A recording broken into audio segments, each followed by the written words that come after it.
ಪಾಂಡವಪುರ ತಾಲೂಕು ರಾಷ್ಟ್ರೀಯ ಹಬ್ಬಗಳ ಆಚರಣಾ ಸಮಿತಿ, ಅಖಿಲ ಕರ್ನಾಟಕ ಒಕ್ಕಲಿಗರ ಒಕ್ಕೂಟ ಹಾಗೂ ಕೆಂಪೇಗೌಡ ಪತ್ತಿನ ಸಹಕಾರ ಸಂಘ ನಿಯಮಿತ ಪಾಂಡವಪುರ ಇವರ ಸಹಕಾರದೊಂದಿಗೆ ನಾಡಪ್ರಭು ಕೆಂಪೇಗೌಡರ 517ನೇ ಜನ್ಮ ದಿನೋತ್ಸವ ಕಾರ್ಯಕ್ರಮ ತಾಲೂಕು ಆಡಳಿತ ಕಚೇರಿಯ ಆವರಣದಲ್ಲಿ ವಿಜೃಂಭಣೆಯಿಂದ ನೆರವೇರಿತು.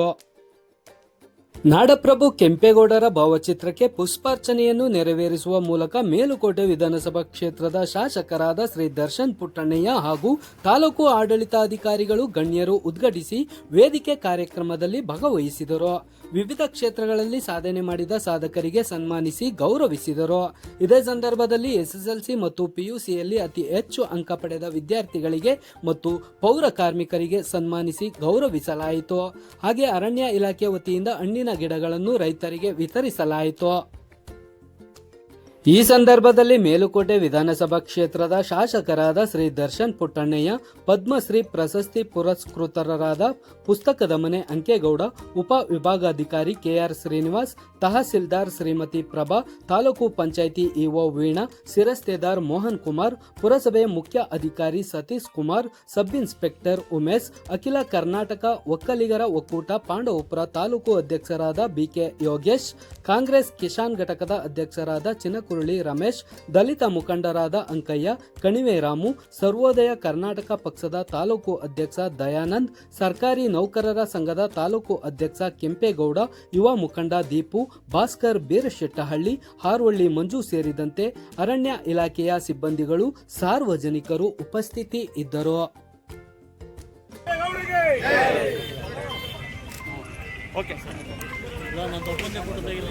ಜನತೆಗೆ ಹಾಗೂ ಇಲ್ಲಿ ನೆರೆದಿರ್ತಕ್ಕಂಥ ಎಲ್ಲರಿಗೂ ಕೂಡ ನಾಡಪ್ರಭು ಕೆಂಪೇಗೌಡ ಜಯಂತ್ಯೋತ್ಸವದ 517ನೇ ಜಯಂತಿಯ ಶುಭಾಶಯಗಳನ್ನು ಕೋರ್ತಾ, ತಾಲೂಕು ರಾಷ್ಟ್ರೀಯ ಹಬ್ಬಗಳ ಆಚರಣಾ ಸಮಿತಿ, ಅಖಿಲ ಕರ್ನಾಟಕ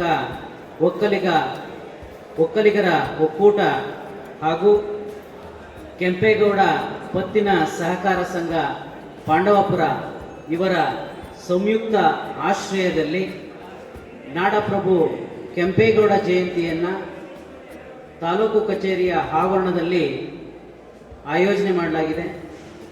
ಈ ಒಂದು ಕಾರ್ಯಕ್ರಮದ ಉದ್ಯುಕ್ತವಾಗಿ ನೆರವೇರಲಿ ಅಂತೇಳಿ ಪ್ರಾರ್ಥನೆಯನ್ನು ನೆರವೇರಿಸಲಿದ್ದಾರೆ ಪ್ರಶಾಂತ್ ರವರನ್ನ ವಿನಂತಿ ಮಾಡಿಕೊಳ್ತಾ ಈ ನುಡಿಪೀಠಕ್ಕೆ ಆಹ್ವಾನಿಸ್ತಾ ಇದ್ದೇನೆ.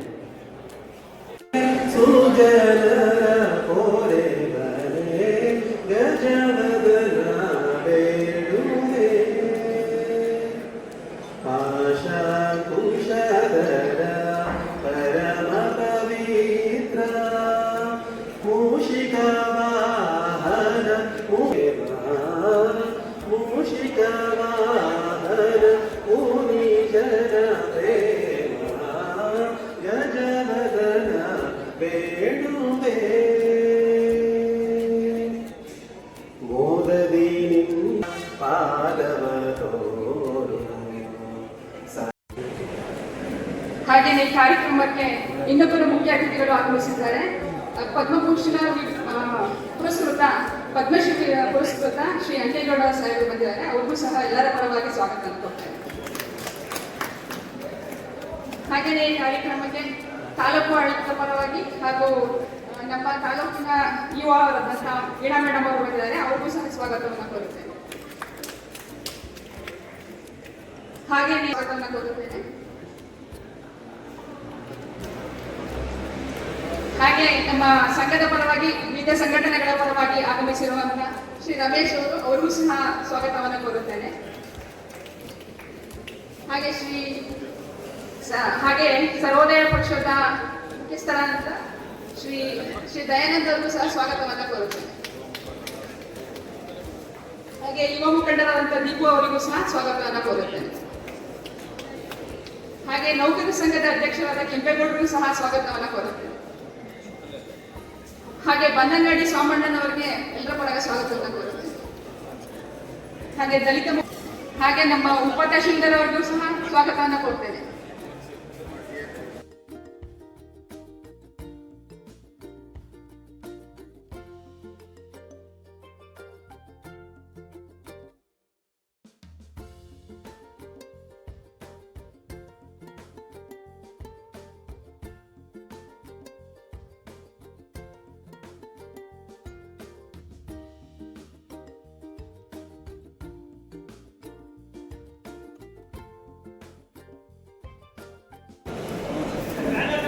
ಯಾವುದೇ ಮಹಾಪುರುಷರ ಜಯಂತಿಯನ್ನು ಆಚರಿಸುವ ಮಹಾನ್ ಉದ್ದೇಶ ಅವರು ನಾವುಗಳು ನೆಮ್ಮದಿಯ ಬದುಕನ್ನು ನಡೆಸಲು ಹಾಕಿಕೊಟ್ಟಂತ ದಾರಿಯನ್ನು ನಾವೆಲ್ಲ ನೆನೆಸ್ಕೋಬೇಕು.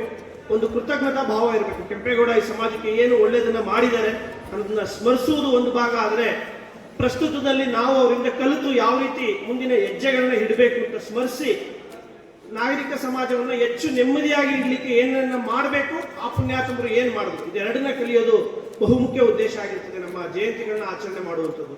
ಆದರೆ ಯಾರೆಲ್ಲ ನೇಗಿಲು ಕೃಷಿ ಸಂಬಂಧಿತ ಚಟುವಟಿಕೆಗಳಲ್ಲಿ ಭಾಗಿಯಾಗ್ತಾರೆ ಅವರೆಲ್ಲರೂ ಒಕ್ಕಲಿಗರುಳಿಸ್ಕೊತಾರೆ. ಆ ಸಮುದಾಯದಿಂದ ಬಂದಂತ ಕೆಂಪೇಗೌಡ ವೀರತ್ವವನ್ನು ಪ್ರದರ್ಶಿಸಿದ್ದನ್ನ ನಾವೆಲ್ಲರೂ ಸ್ಮರಿಸಬೇಕಾಗಿದೆ. ಕೆಂಪೇಗೌಡರು ಇದ್ದಂತ ಕಾಲದಲ್ಲಿ ಏನು ವಿಜಯನಗರದ ಅರಸುಗಳ ಕಾಲದಲ್ಲಿ ಕವಿ ಒಂದು ಕಡೆ ಉಲ್ಲೇಖವನ್ನ ಮಾಡ್ತಾನೆ, ಒಂದೊಳ್ಳೆ ನಾಡು ಕಟ್ಟಬೇಕು, ಬ್ರಿಟಿಷರು ಲೂಟಿ ಮಾಡ್ತಿದ್ದಾರೆ, ನಮ್ಮ ಜನಗಳು ನಮ್ಮವರ ಆಯ್ಕೆಯಾಗಿ ಸ್ವತಂತ್ರ ಸರ್ಕಾರಗಳನ್ನ ಮಾಡಿ ನೆಮ್ಮದಿ ಕೊಡ್ಲಿ ಅಂತ ಅಂದ್ಬಿಟ್ಟು ಇವತ್ತು ಪ್ರಜಾಪ್ರಭುತ್ವನ ಎಲ್ಲಿಗೆ ತಂದಿದ್ದೀವಿ, 100 ಉಪದೇಶ ಮಾಡ್ತೀವಿ. ಇದು ಅತ್ಯಂತ ನಾಚಿಕೆಗೇಡಿನ ಸಂಗತಿ. ನಮ್ಮ ಪ್ರಜಾಪ್ರಭುತ್ವಕ್ಕೆ ಎಲ್ಲಿವರೆಗೂ ದುಡ್ಡು ಇಸ್ಕೊಂಡು ಓಟ್ ಹಾಕ್ತಿವಿ, ದುಡ್ಡಿರೋನ್ನ ಗೆಲ್ಲಿಸ್ತೀವಿ. ನಮ್ಮ ಹತ್ರ ನಾವು ಗೆಲ್ಸೋಂತ ರಾಜಕಾರಣಿ 1,000 ಕೋಟಿಗೋನೆ 5,000 ಕೋಟಿಗೋನೆ ಅಂತ ನಾವು ಹೇಳ್ಕೊತೀವಿ. ನಮ್ಗೆ ಅನಿಸ್ಬೇಕು ಹೇಗೆ ಬಂತು ಅಷ್ಟು ಸಂಪತ್ತು. ಇನ್ನು ಎಷ್ಟು ಜನ ನೋಡಿ, ನಿನ್ನೆ ಒಬ್ಬ ಕುರುಡ ಹೆಂಡತಿ 2 ಮಕ್ಕಳು ಸಾಕಾಗದೆ ನದಿಗೆ ಬಿದ್ದುಬಿಟ್ಟಿದ್ದಾರೆ. ಗಂಡ ಹೆಂಡತಿ 2 ಮಕ್ಕಳು ಪಾಪ ಹಸುಗೂಸುಗಳು ಕೇರಳದಲ್ಲಿ. ಆಯ್ತಾ, ಜೀವನಕ್ಕೆ ಇವತ್ತು 100 ರೂಪಾಯಿಗೆ ಕಷ್ಟ ಇದೆ. ಇವತ್ತು ಸರ್ಕಾರಿ ಶಾಲೆಗಳಿಗೆ ಹೋದ್ರೆ ಆಯ್ತಾ, ಎಷ್ಟೋ ಕಡೆ 8ನೇ ಕ್ಲಾಸ್ ಮಗುಗೆ ಸಾಮಾನ್ಯ ಇಂಗ್ಲಿಷ್ ಬರ್ತಿಲ್ಲ. ಆಯ್ತಾ, ಒಂದಷ್ಟು ವ್ಯವಸ್ಥೆ ಲೋಪ ಇದೆ, ಪಬ್ಲಿಸಿಟಿ ಇದೆ. ನಾವು ದುಡ್ಡು ಕೊಟ್ಟು ಓಟ ಆಯ್ಕೆ ಮಾಡ್ತೀವಿ. ಯಾರನ್ನ ಕೇಳಲಿಕ್ಕೆ ಸಾಧ್ಯ ಇದೆ? ಜನಗಳು ಯಾರನ್ನ ಪ್ರಶ್ನೆ ಮಾಡ್ಲಿಕ್ಕೆ ಸಾಧ್ಯ ಇದೆ? ನಾನು ಪ್ರತಿ ಸಭೆಗಳಲ್ಲೂ ಹೇಳ್ತೀನಿ, ಆರೋಗ್ಯ ಶಿಕ್ಷಣ. ಒಂದು ಮಗು ಪ್ರೈವೇಟ್ ಸ್ಕೂಲ್ಗೆ ಹೋದ್ರೆ 40,000ದಿಂದ 60,000 80,000 ಒಂದು ವರ್ಷ ಖರ್ಚಾಗ್ತದೆ. 2 ಮಕ್ಕಳನ್ನ ಓದಿಸ್ಬೇಕು ಅಂದ್ರೆ ಒಂದು ಕುಟುಂಬ 1.5 ಲಕ್ಷ ತರಬೇಕು. ಅವ್ರ ಮನೆ ಪಾತಾಳ ಕೊಟ್ಟೋಯ್ತದೆ. ಬಿಲೋ ಪವರ್ಟಿ ಏನಿರ್ತೀವಲ್ಲ ಅದು ಪಾತಾಳಹಳ್ಳಿ ಭಾಷೆಯಲ್ಲಿ ಆ ಬಡತನ ರೇಖೆಗಿಂತ ಕೆಳಗೆ ಕೊಟ್ಟೋಗುತ್ತೆ 12 ವರ್ಷ. ಡಾಕ್ಟರ್ಗಳು 100 ಜನ ಡಾಕ್ಟರ್ಗಳು ಕುಂಡಿಸ್ಕೊಂಡು ಕೇಳ್ತೀನಿ, ಹೇಳ್ತಲ್ಲಿದ್ದೆ ನಾನು, ಎಷ್ಟು ಜನ PUCನ ಗೌರ್ಮೆಂಟ್ ಕಾಲೇಜಲ್ಲಿ PUC ಮಾಡಿ ಸೈನ್ಸ್ ಓದಿ ಡಾಕ್ಟರ್ ಆಗಿದ್ದೀನಿ ಅಂತ ಅಂದ್ರೆ ಒಬ್ಬ ಕೈ ಎತ್ತುತ್ತಾ ಇಲ್ಲ. ಅಂದ್ರೆ ಗೌರ್ಮೆಂಟ್ ಕಾಲೇಜ್ ಹೋದವ್ರ ಮಕ್ಕಳು ಡಾಕ್ಟರ್ ಆಗಿಲ್ವ? ಇವತ್ತು ಅಲ್ಲೋದವ್ರು ನೀಟ್ ಪಾಸ್ ಮಾಡಕ್ ಆಗ್ತಾ ಇಲ್ವಾ? ಒಂದು ವ್ಯವಸ್ಥೆನೇ ಈ ಮಟ್ಟಕ್ಕೆ ತಂದುಬಿಟ್ಟಿದೀವ ನಾವು ಅನ್ನೋದನ್ನ ಆತ್ಮಾವಲೋಕನ ಮಾಡ್ಕೋಬೇಕು. ಒಂದು ಸರ್ಕಾರಿ ಶಾಲೆಗೆ 10 ಜನ ಮಕ್ಕಳು ಹೆಚ್ಚಿಗೆ ಬರೋತರ ಮಾಡಿದ್ರೆ 10 ಲಕ್ಷ ನಾವು ಊರಿನ ರೈತರು ಉಳಿಸ್ಕೊಟ್ಟಂಗೆ. ನಾವು 10 ಜನ ಇಲ್ಲ ಕಡೆ ಚೆನ್ನಾಗಿ ಮಾಡ್ತಾ ಇಲ್ಲ ಪಾಠ ಅಂತ 20 ಜನ ಮಕ್ಕಳು ಪ್ರೈವೇಟ್ ಸೇರಿಸಿದ್ರೆ ಆಯ್ತಾ, ಆ ಊರಿಗೆ 20 ಲಕ್ಷ ಲಾಸ್ ಆಯ್ತು. ಇಲ್ಲಿರೋರು ಯಾರು ಶ್ರೀಮಂತರು ಎಷ್ಟೆಷ್ಟು ತೆಗಿತು 500 ರೂಪಾಯಿ ಯಾರು ಬೇರೆಯವ್ರು ಫ್ರೀಯಾಗಿ ಕೊಡಲ್ಲ. ಜನಕ್ಕೆ ದಡ್ರಲ್ಲ ಪಾಪ, ಅವರು ಸಾಲ ಮಾಡಿ ಒಡವೆ ಇಟ್ಟು ಸಂಘದಲ್ಲಿ ದುಡ್ಡು ತಂದು ಪಾಪ ಲಕ್ಷಾಂತರ ರೂಪಾಯಿ ಕೊಡ್ತಾರೆ ಪ್ರೈವೇಟ್ಗೆ. ದುಡ್ಡು ಹೆಚ್ಚಾಗಿ ಕೊಡೋದಿಲ್ಲ. ನಂಗೆ ಇಲ್ಲೊಳ್ಳೆ ಶಿಕ್ಷಣ ಸಿಗ್ತಿಲ್ಲ ಗೌರ್ಮೆಂಟ್, ನನ್ನ ಮಗು 4 ಅಕ್ಷರ ಕಲೀಲಿ ದುಡಿಯೋಂಗಾಗಿ ಆಸೆಗೆ ಸಾಲ ಮಾಡಿ ಅಲ್ಲಿ ಪ್ರೈವೇಟ್ಗೆ ಕೊಡ್ತಾ ಇದ್ದಾರೆ. ಆರೋಗ್ಯದಲ್ಲಿ ಆರೋಗ್ಯ ಇಲಾಖೆಯಲ್ಲಿ ನಮ್ದು ABRT ಸ್ಕೀಮ್ ಇದೆ. ದಯಮಾಡಿ ಸಂಪೂರ್ಣ ಉಚಿತ ಶಸ್ತ್ರಚಿಕಿತ್ಸೆಗಳಾಗುತ್ತೆ, ಅದನ್ನು ಬಳಸ್ಕೋಬೇಕು. ಆಗಿದ್ರೂ ಕೂಡ ಇವತ್ತು ಖಾಸಗಿ ಆಸ್ಪತ್ರೆಗಳು ಅನವಶ್ಯಕವಾಗಿ ಕೋಟ್ಯಾಂತರ ರೂಪಾಯಿನ ನಮ್ಮ ಜನಗಳು ಕಳ್ಕೊತಾ ಇದ್ದಾರೆ. ಸುಮ್ಮನೆ ಸಾಮಾನ್ಯ ಹೆರಿಗೆಗೆ ಲಕ್ಷಾಂತರ ರೂಪಾಯಿ ಖರ್ಚು ಮಾಡುವಂತ ಉದಾಹರಣೆಗಳಿದೆ. ನಮ್ಮ ಸರ್ಕಾರಿ ಆಸ್ಪತ್ರೆಯಲ್ಲಿ ಇದೆ, ಚೆನ್ನಾಗಿ ಮಾಡಬೇಕು. ಆಮೇಲೆ ಇದು ಬರೀ ಸರ್ಕಾರದ ಪಾತ್ರ ಅಲ್ಲ, ಪೋಷಕರು ಚೆನ್ನಾಗಿ ಸರ್ಕಾರಿ ಶಾಲೆಗೆ ಮಕ್ಕಳು ಕಳಿಸಿದ್ರೆ 50 ಜನ 60 ಜನ ಇದ್ದಾರೆ, ತಕ್ಕನಾಗಿ ಟೀಚರ್ಸ್ ಪೀಪಲ್ ರೇಷಿಯೋ ಅಪಾಯಿಂಟ್ ಮಾಡ್ತಿದೆ ಸರ್ಕಾರ. ಆವಾಗ ಸರಿ ಹೋಗ್ತದೆ. ಭಾಷಾ ಶಿಕ್ಷಕರು ಬರ್ತಾರೆ, ನಾವು ಕಳ್ಸಕ್ಕೆ ರೆಡಿ ಇಲ್ಲ. ಬರೀ ಸರ್ಕಾರವನ್ನೇ ದೂಷಿಸೋದು ಸಾಲದು. ನಾವು ಮೊದಲೇ ಹೇಳ್ಬೇಕಲ್ಲ, ನಾವು ದುಡ್ಡು ಇಸ್ಕೊಂಡು ಓಟ್ ಹಾಕಿದಾಗ ನಾವೆಲ್ಲ ಇಡೀ ಪ್ರಭಾವ ಕಡ್ಗೋಲೆ ಮಾಡ್ತಾ ಇದ್ದೀವಿ. ಯಾಕೆ? ಒಳ್ಳೆ AC ಇಂದ ಕೆಲಸ ಸಿಗಲ್ಲ, ಒಳ್ಳೆ ತಹಶೀಲ್ದಾರ್ ಕೆಲಸ ಸಿಗ್ತಾ ಇಲ್ವಾ, ಈಗ ಆಡಳಿತ ಚೆನ್ನಾಗಿ ಸಿಗ್ತಾ ಇಲ್ವಾ, ನೀವು ಅನ್ಕೊಂಡ ರಾಜಕಾರಣಿ ಚೆನ್ನಾಗಿ ಕೆಲಸ ಮಾಡ್ತಾ ಇಲ್ಲ ಅನ್ಕೋತಾರೆ. ಪ್ರತಿಯೊಂದಕ್ಕೂ ಮೂಲ ಕಾರಣ ದುಡ್ಡಿಸ್ಕೊಂಡು ಓಟ್ ಹಾಕುವಂಥದ್ದು. ಅಂತ ಕೆಂಪೇಗೌಡರು ಬದುಕಿದ ನಾಡಲ್ಲಿ ಈ ಮಟ್ಟದ ಸಂಸ್ಕೃತಿ ಬರಬಾರದಿತ್ತು. 100 ದೇಶಕ್ಕೆ ಹೋಗ್ಬಂದರು ಎಲ್ಲ ಹೇಳ್ತಾರೆ, ಬಿಡಿ ಬಿಡಿ ಆ ದೇಶ ಹೆಂಗಿದೆ, ನಾವು ಹಂಗ ಹಾಗಾದ್ರೆ ಬಿಡಿ ಅಂತ ಹೇಳ್ತೀವಿ. ಯಾವ ತರ ಇತ್ತು ಭಾರತ ದೇಶ, ಯಾವ ತರ ಸಂಸ್ಕೃತಿ ಇತ್ತು ನಮ್ಮಲ್ಲಿ, ಇವತ್ತಿಗೂ ಇದೆ. ಹಂಗ ಜೋಬಲ್ 10 ರೂಪಾಯಿ ಇದ್ದಿಲ್ಲ ಅಂದ್ರೆ ಪಕ್ಕದ ಮನೆ ಊಟ ಕೊಡ್ತೇನೆ, ಪ್ರೀತಿ ವಿಶ್ವಾಸ ಸಿಗುತ್ತೆ, ನಂಬಿಕೆ ಮೌಲ್ಯಗಳು ಅಂತ ಇದ್ರೆ ಇಡೀ ಭೂಮಿ ಮೇಲೆ. ಇವತ್ತು ಭಾರತ ದೇಶದಲ್ಲಿ ನಾವು ಇದೊಂದಷ್ಟು ಬದಲಾಯಿಸಕ್ ಆಗಲ್ಲ ಅನ್ಕೊಳ್ತೀವಿ. ಅದನ್ನು ಬದಲಾಯಿಸಿದ್ರೆ ಈ ವ್ಯವಸ್ಥೆ ನಾಳಿನ ಮಕ್ಕಳಿಗೆ ಒಂದು ನೆಮ್ಮದಿಯ ಬದುಕನ್ನು ನಾವು ಕೊಟ್ಟಂಗೆ ಆಗ್ತದೆ. ಆಗ ಇಂಥ ಪುಣ್ಯಾತ್ಮರ ಜಯಂತಿ ಆಚರಿಸೋದ್ರಲ್ಲಿ ಆ ಸಾರ್ಥಕತೆಯನ್ನು ನಾವು ಮೆರೆದಂಗೆ ಆಗ್ತದೆ ಅಂತ ಹೇಳ್ತಾ,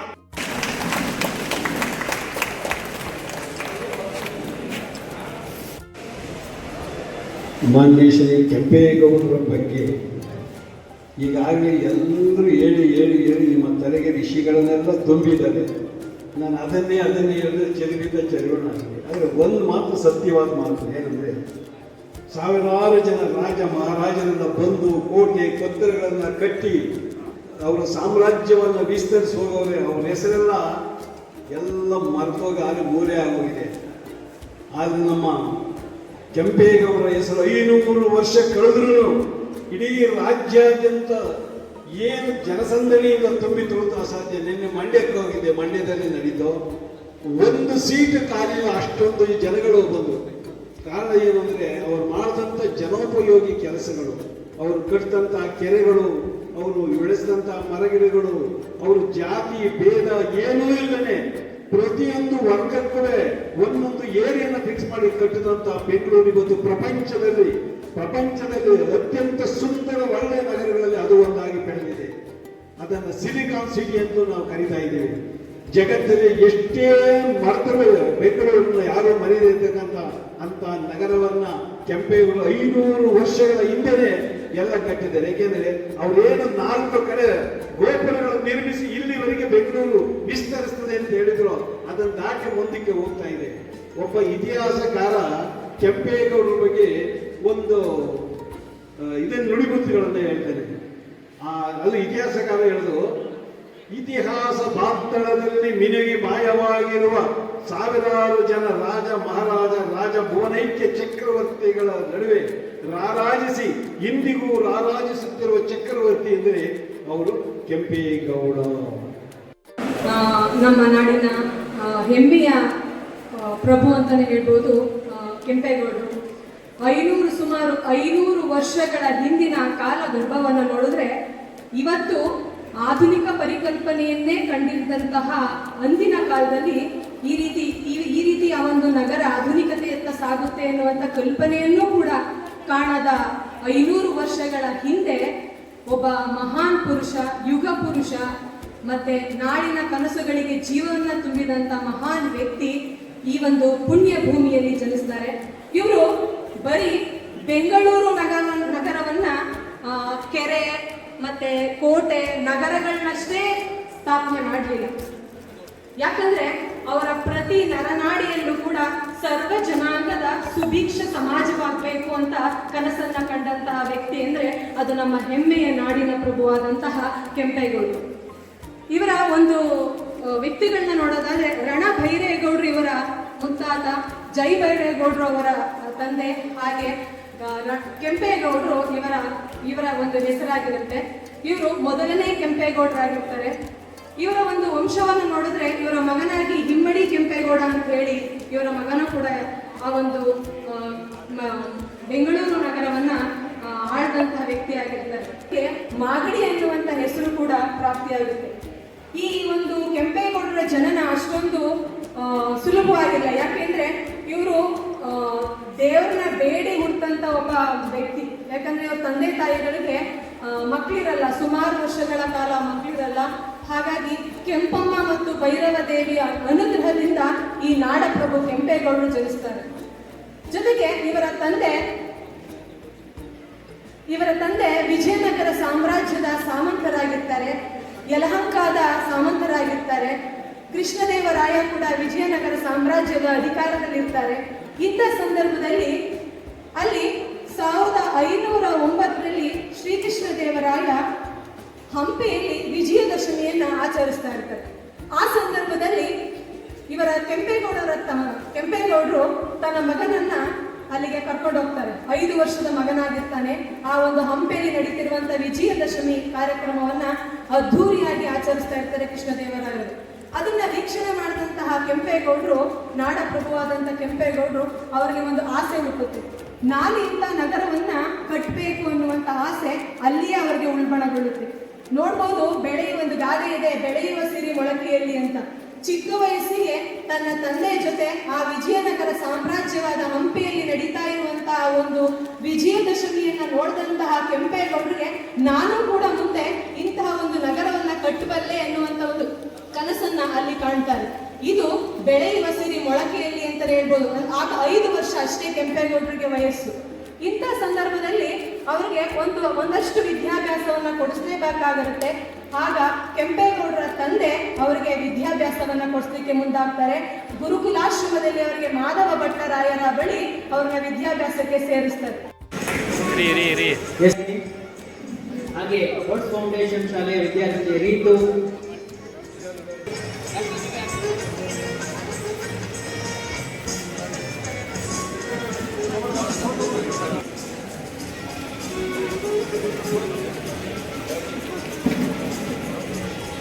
ತೋಟಗಾರಿಕೆ, ಕೃಷಿ ಮತ್ತು ರೇಷ್ಮೆಯ ಬೆಳೆಯನ್ನು ಬೆಳೆದು ತಾಲೂಕಿಗೆ ಕೀರ್ತಿ ತಂದು ಹಾಗೆ ನಾಡಿಗೆ, ರಾಷ್ಟ್ರಕ್ಕೆ ಕೀರ್ತಿ ತರಲಿ ಅಂತ ಹೇಳಿ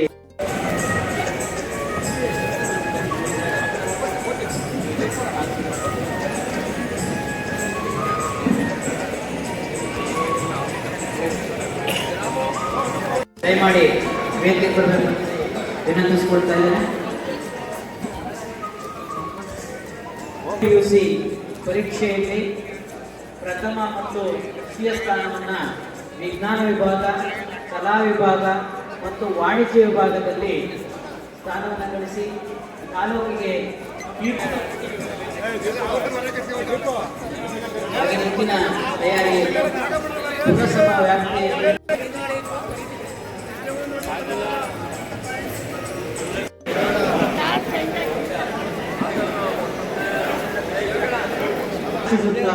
ಈ ಒಂದು ವ್ಯಕ್ತಿಗಳಿಗೆ ಗೌರವ ಸಮರ್ಪಣೆಯನ್ನ ಸಲ್ಲಿಸಲಾಗ್ತಾ ಇದೆ. ಜೋರಾದ ಚಪ್ಪಾಳೆಯ ಮೂಲಕ ಅವರನ್ನ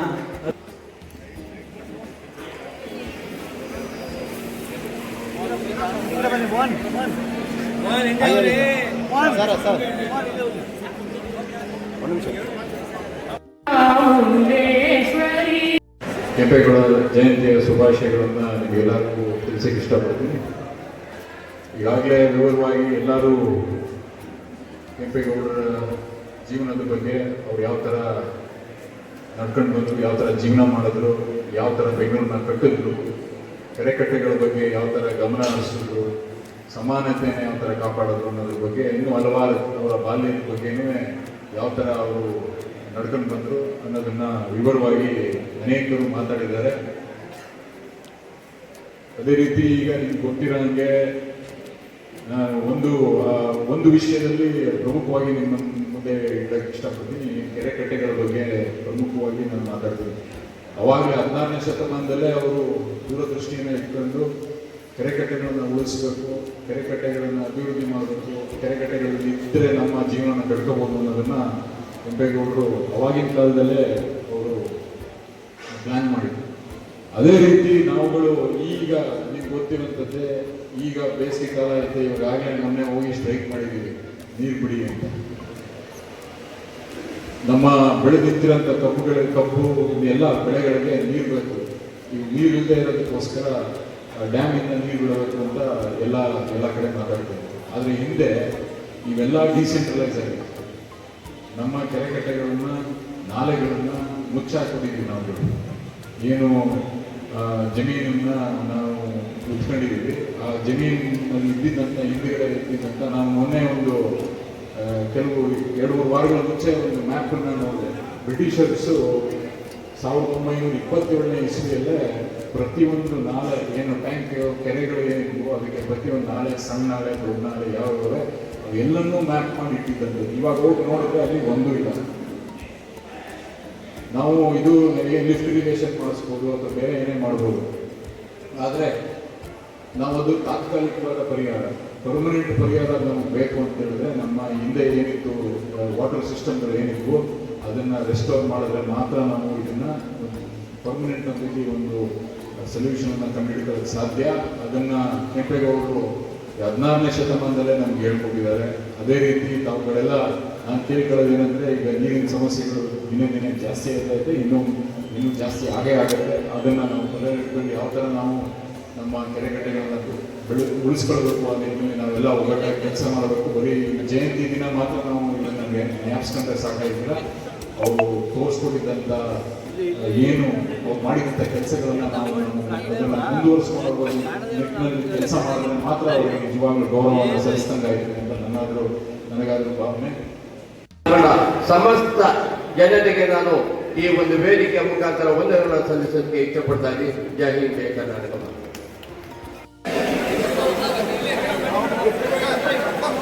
ವೆಂಕಟೇಶನ್ ಅವರು ಕಳೆಗೊಂಡು ಕುಂಬ್ಳು ಬನ್ನಿ, ಒಂದು ಗಿಡ ಇಸ್ಕೊಳ್ಳಿ ಸರ್ ತಾವು.